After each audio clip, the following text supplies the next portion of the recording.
पितृदोष भारतीय ज्योतिष की एक अति महत्वपूर्ण धारणा है तथा इस पर चर्चा किए बिना भारतीय ज्योतिष को अच्छी तरह से समझ पाना संभव नहीं है।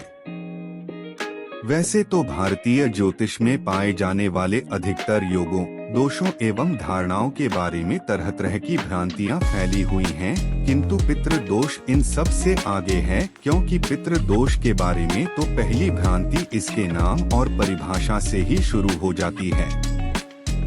पितृदोष के बारे में अधिकतर ज्योतिषियों और पंडितों का यह मत है कि पितृदोष पूर्वजों का श्राप होता है, जिसके कारण इससे पीड़ित व्यक्ति जीवन भर तरह तरह की समस्याओं और परेशानियों से जूझता रहता है तथा बहुत प्रयास करने पर भी उसे जीवन में सफलता नहीं मिलती।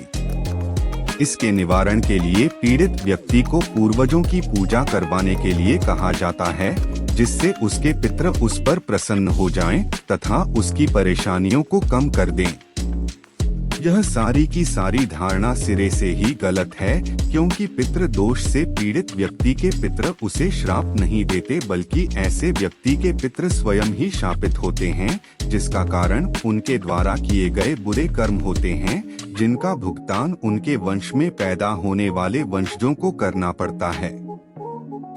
जिस तरह संतान अपने पूर्वजों के गुणदोष धारण करती है, अपने वंश के खून में चलने वाली अच्छाइयाँ और बीमारियां धारण करती है, अपने बाप दादा से मिली संपत्ति तथा कर्ज धारण करती है, उसी तरह से उसे अपने पूर्वजों के द्वारा किए गए अच्छे एवं बुरे कर्मों के फलों को भी धारण करना पड़ता है।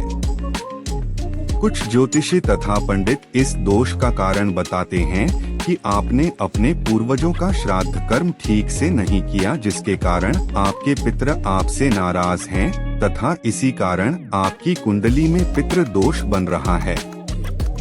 यह मत सर्वथा गलत है, क्योंकि प्रत्येक व्यक्ति की कुंडली उसके जन्म के समय ही निर्धारित हो जाती है तथा इसके साथ ही उसकी कुंडली में बनने वाले योग दोष भी निर्धारित हो जाते हैं। इसके बाद कोई भी व्यक्ति अपने जीवन काल में अच्छे बुरे जो भी काम करता है, उनके फलस्वरूप पैदा होने वाले योग दोष उसकी इस जन्म की कुंडली में नहीं आते, बल्कि उसके अगले जन्मों की कुंडलियों में आते हैं। तो चाहे कोई व्यक्ति अपने पूर्वजों का श्राद्ध कर्म ठीक तरह से करे न करे, उनसे पैदा होने वाले दोष उस व्यक्ति की इस जन्म की कुंडली में नहीं आ सकते।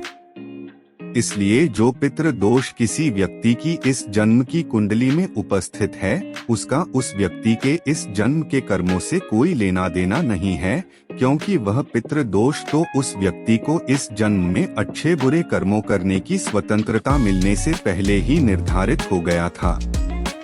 आइए अब पितृ दोष के मूल सिद्धांत को भारतीय इतिहास की एक उदाहरण की सहायता से समझने का प्रयास करें। यह उदाहरण भारतवर्ष में सबसे पवित्र मानी जाने वाली तथा माता के समान पूजनीय नदी गंगा के पृथ्वी पर अवतरण के साथ जुड़ी है। प्राचीन भारत में रघुकुल में सगर नाम के राजा हुए हैं, जिन्होंने पृथ्वी पर सबसे पहला सागर खुदवाया था तथा जो भगवान रामचंद्र जी के पूर्वज थे। इन्हीं राजा सगर के पुत्रों ने एक गलतफहमी के कारण तपस्या कर रहे कपिल मुनि पर आक्रमण कर दिया तथा कपिल मुनि के नेत्रों से निकली क्रोधाग्नि ने इन सब को भस्म कर दिया। राजा सगर को जब इस बात का पता चला तो वह समझ गए कि कपिल मुनि जैसे महात्मा पर आक्रमण करने के पाप कर्म का फल उनके वंश की आने वाली कई पीढ़ियों को भुगतना पड़ेगा। इसलिए उन्होंने तुरंत अपने पौत्र अंशुमन को मुनि के पास जाकर इस पाप कर्म का प्रायश्चित पूछने के लिए कहा, जिससे उनके वंश से इस पाप कर्म का बोझ दूर हो जाए तथा उनके मृतक पुत्रों को भी सद्गति प्राप्त हो।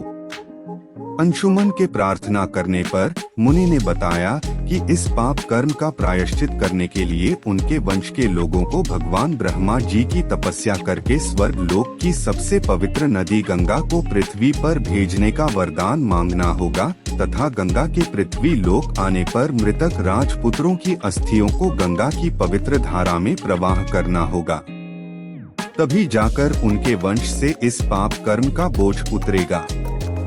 मुनि के परामर्श अनुसार अंशुमन ने ब्रह्मा जी की तपस्या करनी आरंभ कर दी, किंतु उनकी जीवन भर की तपस्या से भी ब्रह्मा जी प्रसन्न होकर प्रकट नहीं हुए, तो उन्होंने मरने से पहले यह दायित्व अपने पुत्र दिलीप को सौंप दिया।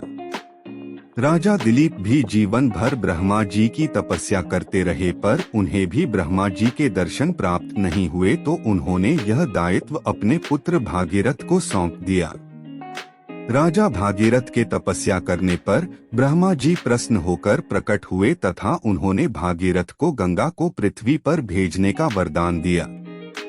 वरदान देकर जब भगवान ब्रह्मा जी जाने लगे, तो राजा भागीरथ ने उनसे एक सवाल पूछा, जो कुछ इस तरह से था, हे भगवान ब्रह्मा जी, मेरे दादा महाराज अंशुमन तथा मेरे पिता महाराज दिलीप ने जीवन भर आपको प्रसन्न करने के लिए कठोर तप किया, परंतु आपने उनमें से किसी को भी दर्शन नहीं दिए, जबकि मेरी तपस्या तो उनसे कम थी, परंतु फिर भी आपने मुझे दर्शन और वरदान दिए।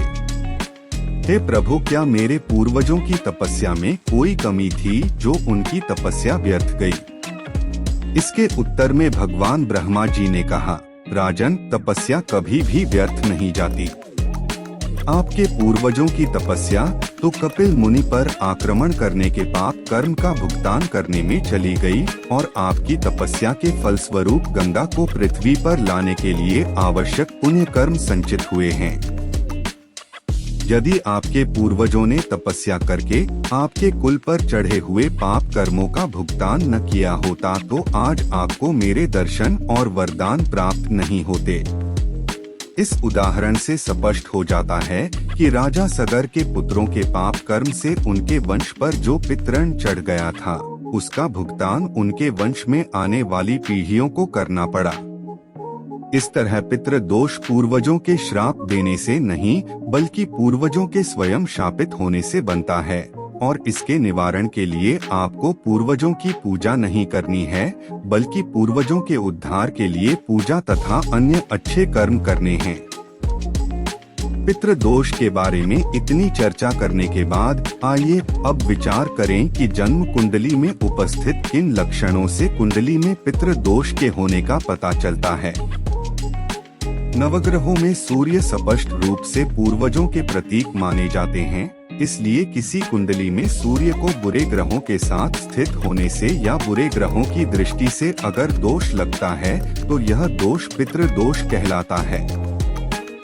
इसके अलावा कुंडली का नवम भाव पूर्वजों से संबंधित होता है, इसलिए यदि कुंडली के नवम भाव या इस भाव के स्वामी को कुंडली के बुरे ग्रहों से दोष लगता है, तो यह दोष भी पितृ दोष कहलाता है।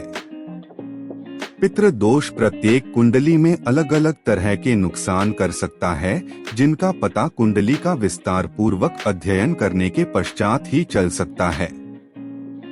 पितृ दोष के निवारण के लिए सबसे पहले कुंडली में उस ग्रह या उन ग्रहों की पहचान की जाती है जो कुंडली में पितृ दोष बना रहे हैं, और उसके पश्चात उन ग्रहों के लिए उपाय किए जाते हैं जिससे पितृ दोष के बुरे असरों को कम किया जा सके। जय श्री राम। आप सभी मित्रों का हमारे YouTube चैनल में हार्दिक स्वागत है। हम आपके लिए ज्योतिष एवं मंत्र अनुष्ठान के माध्यम से विभिन्न प्रकार की समस्याओं के समाधान के उपाय लेकर आए हैं। ज्योतिष और मंत्र अनुष्ठान और उपाय आपकी समस्याओं का समाधान करेंगे और आपके जीवन को नई दिशा प्रदान करेंगे। आप हमारे चैनल को सब्सक्राइब, लाइक और बेल आइकॉन बटन को प्रेस करें, जिससे कि आपको हमारी आने वाली नई वीडियो की नोटिफिकेशन प्राप्त हो जाएगी। आपका अपना श्री राम ज्योतिष सदन, पंडित आशु बहुगुणा, 9760924411।